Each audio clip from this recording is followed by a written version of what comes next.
चंद को चौराहे के बीच मरवा देता है और दिल्ली की सारी दौलत हड़प कर पृथ्वीराज को बंदी बनाकर गजनी लौट जाता है।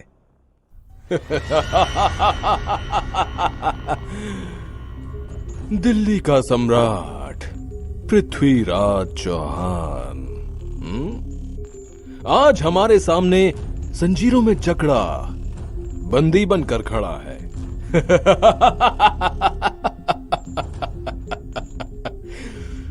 पृथ्वीराज, मैं भी तुम्हें माफ कर सकता हूं यदि तुम मेरे गुलाम बनकर रहो। मैं पृथ्वीराज चौहान हूं। गुलाम बनकर रहने से तो अच्छा है कि मैं मृत्यु को प्राप्त हो जाऊं। दुष्ट, तू बंदी बना खड़ा है फिर भी हमें आंखें दिखाता है। अपनी ये घूरती निगाहों को नीचे कर। गौरी, क्या तू जानता नहीं कि हम एक राजपूत हैं और एक राजपूत की आंखें मौत के बाद ही नीचे होती हैं। सैनिकों, जिन आंखों से ये हमें घूर रहा है उन आंखों को गरम सलाखों से फोड़ दो।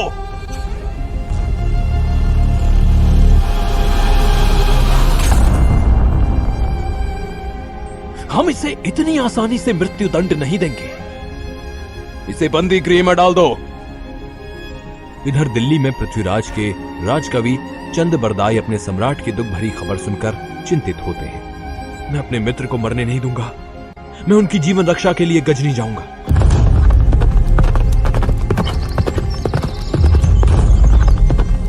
मोहम्मद गौरी, तुमने सम्राट पृथ्वीराज को बंदी बनाकर उनकी आंखें फोड़ दी।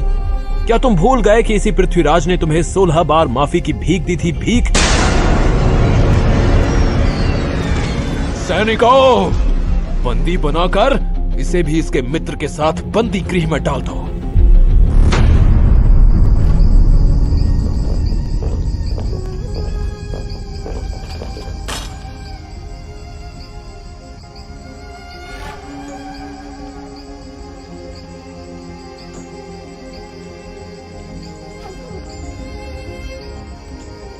मित्र, मैंने जीवन में गौरी को 16 बार माफ करके गलती की। मुझे अभी भी यदि एक अवसर मिल जाए तो मोहम्मद गौरी का वध कर दूं। सुना है सुल्तान तीरंदाजी के खेल का आयोजन करा रहे हैं जिसमें अनेक धनुर्धारी हिस्सा लेंगे। मित्र, सुना आपने? गौरी ने तीरंदाजी खेल का आयोजन किया है जिसमें आप भी हिस्सा लेकर शब्दभेद धनुर्विद्या से गौरी का वध कर सकते हैं। हमें यह अच्छा मौका छोड़ना नहीं चाहिए।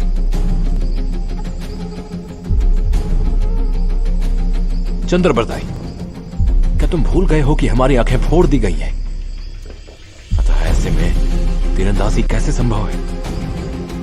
महाराज, आप बस देखते जाइए।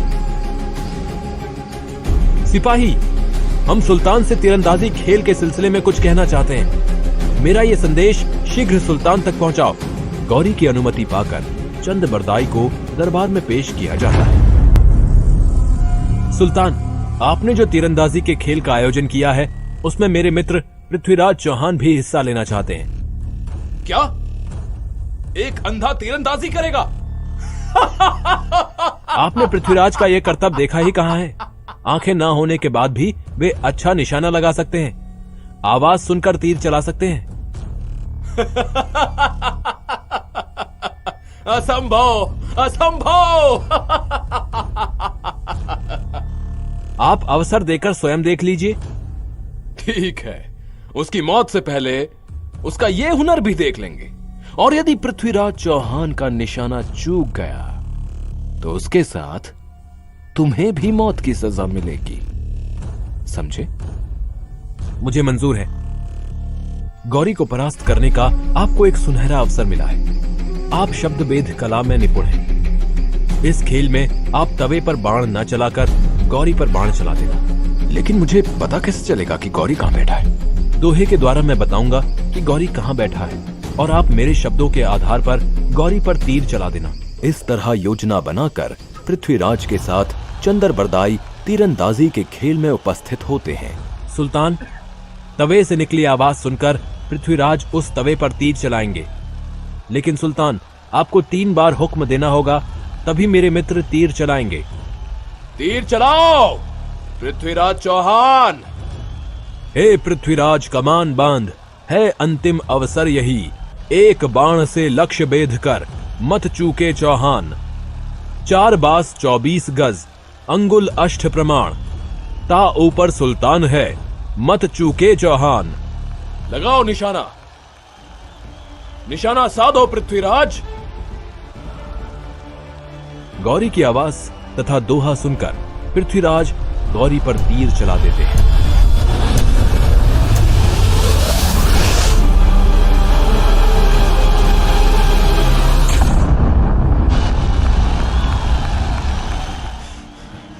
मैंने अपने अपमान का बदला ले लिया चंद्रबरदाई, मैंने अपने अपमान का बदला ले लिया।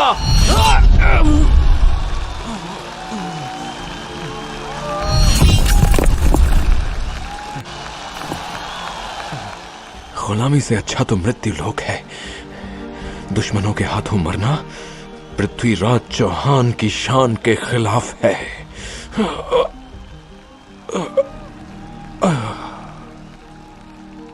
पृथ्वीराज चौहान और चंद्रबरदाई ने योजना बनाई थी कि गौरी को मारने के बाद अपने स्वाभिमान की रक्षा हेतु हम अपने प्राण त्याग देंगे। अतः दोनों ने एक दूसरे का वध कर दिया।